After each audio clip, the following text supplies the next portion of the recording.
Hey everybody, welcome back to our channel. In this video we have to learn some daily used English sentences that we are translating from Telugu to English which we used in daily life. So let's get started.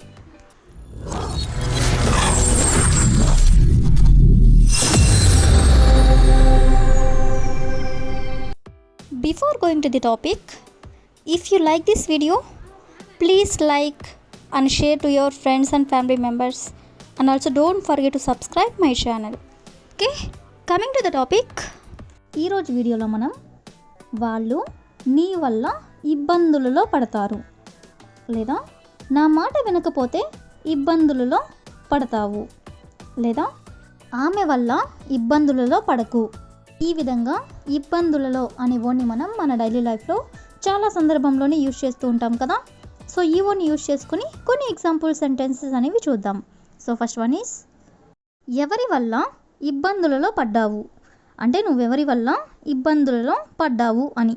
దీన్ని ఇంగ్లీష్లో because of whom did you get into trouble.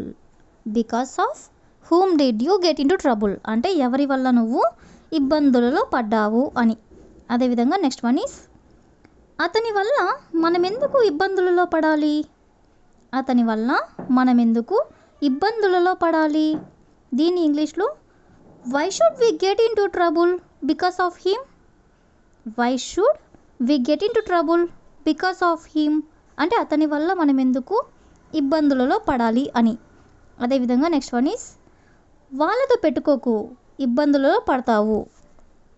వాళ్ళతో పెట్టుకోకు అనేదాన్ని don't mess with them.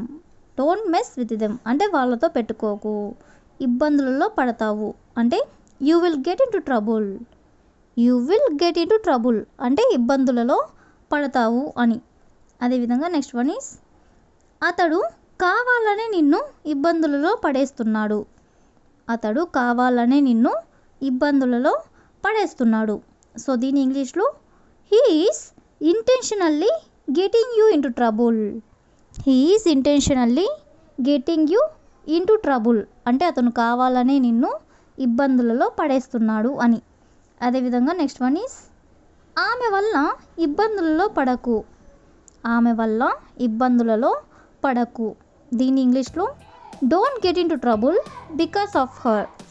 Because of her అంటే ఆమె వల్ల ఇబ్బందులలో పడకు అనేదాన్ని don't get into trouble అంటే ఇబ్బందులలో పడకు అని. అదేవిధంగా నెక్స్ట్ వన్ ఈస్, నా మాట వినకపోతే ఇబ్బందులలో పడతావు అంటే నువ్వు గనుక నా మాట వినకపోతే ఇబ్బందులలో పడతావు అని ఇలా చెప్పాలనుకున్నప్పుడు if you don't listen to me you will get into trouble.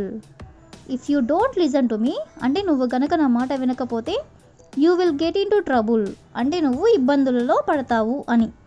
అదేవిధంగా నెక్స్ట్ వన్ ఈస్, వాళ్ళు నీ వల్ల ఇబ్బందులలో పడతారు. వాళ్ళు నీ వల్ల ఇబ్బందులలో పడతారు. దీని ఇంగ్లీష్లో they will get into trouble because of you. They will get into trouble అంటే వాళ్ళు ఇబ్బందులలో పడతారు బికాస్ ఆఫ్ యూ అంటే నీ వల్ల. ఈ విధంగా మనం కొన్ని ఎగ్జాంపుల్స్ అనేవి చూసాం కదా. సో నెక్స్ట్ వచ్చేసరికి పగటి కలలు కనడం ఆపు లేదా ఆమె ఎప్పుడు పగటి కలలు కంటుంది లేదా నువ్వెందుకు పగటి కలలు కంటున్నావు. ఈ విధంగా పగటి కలలు అనే వర్డ్ని కూడా మనం చాలా సందర్భంలోనే యూజ్ చేస్తూ ఉంటాం కదా. సో ఈ వర్డ్ని యూజ్ చేసుకొని కొన్ని ఎగ్జాంపుల్ సెంటెన్సెస్ అనేవి చూద్దాం. సో ఫస్ట్ వన్ ఈస్, పగటి కలలు కనడం వల్ల సక్సెస్ సాధించలేవు. పగటి కలలు కనడం వల్ల సక్సెస్ సాధించలేవు. సో దీని ఇంగ్లీష్లో you can't achieve success by day dreaming. Day dreaming అంటే పగటి కలలు. యూ కాంట్ అచీవ్ సక్సెస్ అంటే నువ్వు సక్సెస్ సాధించలేవు. అదేవిధంగా నెక్స్ట్ వన్ ఈస్, భవిష్యత్తు గురించి పగటి కలలు కనడం మంచిది కాదు అంటే భవిష్యత్తులో ఏం జరుగుతుందో అనే దాని గురించి పగటి కలలు కనడం మంచిది కాదు అని. సో దీన్ని ఇంగ్లీష్లో you had better not day dream about the future. You had better not day dream about the future అంటే భవిష్యత్తు గురించి పగటి కలలు కనడం మంచిది కాదు అని. అదేవిధంగా నెక్స్ట్ వన్ ఈస్, అతనికి పగటి కలలు కనవద్దని చెప్పు. అతనికి పగటి కలలు కనవద్దని చెప్పు. సో దీని ఇంగ్లీష్లో tell him not to day dream. Tell him అంటే అతనికి చెప్పు. నాట్ టు డే డ్రీమ్ అంటే పగటి కలలు కనవద్దని. అదేవిధంగా నెక్స్ట్ వన్ ఈస్ పగటి కలలు కంటూ సమయం వృధా చేయకు. పగటి కలలు కంటూ సమయం వృధా చేయకు. సో దీన్ని ఇంగ్లీష్లో don't waste your time by day dreaming. Don't waste your time అంటే నీ సమయాన్ని వృధా చేయకు. బై డే డ్రీమింగ్ అంటే పగటి కలలు కంటూ. అదేవిధంగా నెక్స్ట్ వన్ ఈస్ పగటి కలలు కనకు చదువు మీద దృష్టి పెట్టు. పగటి కలలు కనకు చదువు మీద దృష్టి పెట్టు. దీన్ని ఇంగ్లీష్లో don't day dream, focus on your studies. Don't day dream అంటే పగటి కలలు కనకు, ఫోకస్ ఆన్ యువర్ స్టడీస్ అంటే చదువు మీద దృష్టి పెట్టు. అదేవిధంగా నెక్స్ట్ వన్ ఈస్ నువ్వు ఎందుకు పగటి కలలు కంటున్నావు. నువ్వు ఎందుకు పగటి కలలు కంటున్నావు. సో దీన్ని ఇంగ్లీష్లో why are you daydreaming. Why are you daydreaming అంటే నువ్వు ఎందుకు పగటి కలలు కంటున్నావు అని. అదేవిధంగా నెక్స్ట్ వన్ ఈస్ పగటి కలలు కనడం ఆపు. పగటి కలలు కనడం ఆపు అనేదాన్ని stop day dreaming. Stop day dreaming అంటే పగటి కలలు కనడం ఆపు. అదేవిధంగా ద లాస్ట్ ఎగ్జాంపుల్ ఈస్ ఆమె ఎప్పుడు పగటి కలలు కంటుంది. ఆమె ఎప్పుడు పగటి కలలు కంటుంది. సో దీన్ని ఇంగ్లీష్లో she always day dreams. She always అంటే ఆమె ఎప్పుడు పగటి కలలు కంటుంది అంటే డే డ్రీమ్స్. సో ఈ విధంగా మనం పగటి కలలు అనేవి యూజ్ చేస్తూ కొన్ని ఎగ్జాంపుల్స్ అనేవి చూసాం కదా. నెక్స్ట్ వచ్చేసరికి నా ఫ్రెండ్స్ అందరూ ఒకరి తర్వాత ఒకరు జాబ్ తెచ్చుకున్నారు. లేదా పిల్లలందరూ ఒకరి తర్వాత ఒకరు ఆసక్తికి గురి అయ్యారు. లేదా నేను ఒకదాని తర్వాత ఒకటిగా పని అంతా పూర్తి చేశాను. ఈ విధంగా ఒకరి తర్వాత ఒకరు అని ఓని యూజ్ చేస్తూ కొన్ని ఎగ్జాంపుల్ సెంటెన్సెస్ అనేవి చూద్దాం. సో ఫస్ట్ వన్ ఈస్ ఆమె అప్పులన్నీ ఒకదాని తర్వాత ఒకటి తీరుస్తుంది. ఆమె అప్పులన్నీ ఒకదాని తర్వాత ఒకటి తీరుస్తుంది. సో దీని ఇంగ్లీష్లో she will clear all her debts one after another. She will clear అంటే ఆమె తీరుస్తుంది. ఆల్ హర్ డెబ్ట్స్ అంటే ఆమె అప్పులన్నీ. వన్ ఆఫ్టర్ అనదర్ అంటే ఒకదాని తర్వాత ఒకటి. అదేవిధంగా నెక్స్ట్ వన్ ఈస్ అతను అన్ని పరీక్షలు ఒకదాని తర్వాత ఒకటి పాస్ అయ్యాడు. అతను అన్ని పరీక్షలు ఒకదాని తర్వాత ఒకటి పాస్ అయ్యాడు. దీని ఇంగ్లీష్లో he passed all the exams one after another. He passed all the exams అంటే అతను అన్ని ఎగ్జామ్స్ పాస్ అయ్యాడు. వన్ ఆఫ్టర్ అనదర్ అంటే ఒకదాని తర్వాత.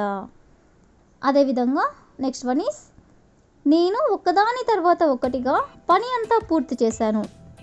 నేను ఒకదాని తర్వాత ఒకటిగా పని అంతా పూర్తి చేశాను. సో దీని ఇంగ్లీష్లో I finished all my work one after another. I finished all my work అంటే నా పని అంతా కూడా నేను పూర్తి చేశాను. వన్ ఆఫ్టర్ అనదర్ అంటే ఒకదాని తర్వాత ఒకటిగా. అదేవిధంగా నెక్స్ట్ వన్ ఈస్ నా ఫ్రెండ్స్ అందరూ ఒకరి తర్వాత ఒకరు జాబ్ తెచ్చుకున్నారు. అంటే ఒకరి తర్వాత ఒకరు నా ఫ్రెండ్స్ అందరూ జాబ్ తెచ్చుకున్నారు అని. సో దీని ఇంగ్లీష్లో all my friends got jobs one after another. All my friends అంటే నా ఫ్రెండ్స్ అందరూ. గాట్ జాబ్స్ అంటే జాబ్స్ తెచ్చుకున్నారు. వన్ ఆఫ్టర్ అనదర్ అంటే ఒకరి తర్వాత ఒకరు అని. అదేవిధంగా ద లాస్ట్ ఎగ్జాంపుల్ ఈస్ వాళ్ళు గుడులన్నీ ఒకదాని తర్వాత ఒకటి సందర్శించారు. వాళ్ళు గుడులన్నీ ఒకదాని తర్వాత ఒకటి సందర్శించారు. దీని ఇంగ్లీష్లో they visited all the temples one after another. They visited అంటే వాళ్ళు సందర్శించారు. ఆల్ ద టెంపుల్స్ అంటే అన్ని టెంపుల్స్ అంటే అన్ని గుడులు. వన్ ఆఫ్టర్ అనదర్ అంటే ఒక్కదాని తర్వాత ఒకటి. సో ఈ విధంగా మనం ఒకదాని తర్వాత ఒకటి లేదా ఒకరి తర్వాత ఒకరు అనే వన్ యూజ్ చేస్తూ కొన్ని ఎగ్జాంపుల్స్ అనేవి చూసాం కదా. So that's all for today. I will ask a question for you.